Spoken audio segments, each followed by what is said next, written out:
هقولك على شوية صفات لو شفتيها في الانسان اللي انت مرتبطة بيه او شفتي واحدة فيها تعرفي ان هو انسان توكسيك واخلعي. هاتي ورقة وقلم واكتبي معايا يا ست الكل.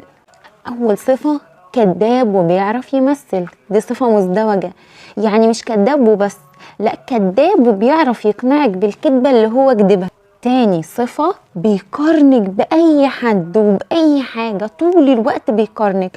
بصي صاحبتك فيها ايه وانت ما عندكيش، بصي معرفش ايه، بيقارنك بأي حاجة وفي أي وقت، حتى لو ما فيش مجال من المقارنة ممكن يقارنك بواحد صاحبه.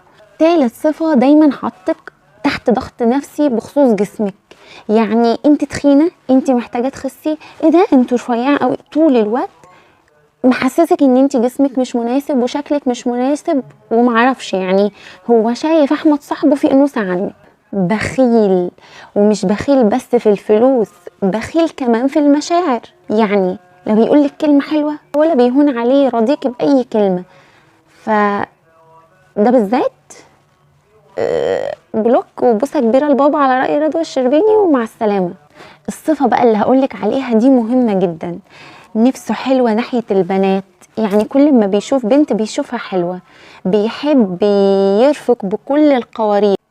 دي الصفات اللي لو لقيتي صفة واحدة منها في الإنسان اللي انت مرتبطة بيه تأكدي ان هو إنسان توكسيك. في صفات ممكن نتغاضى عنها وصفات صعبة نتعايش معاها، شوفي انت بتختاري ازاي.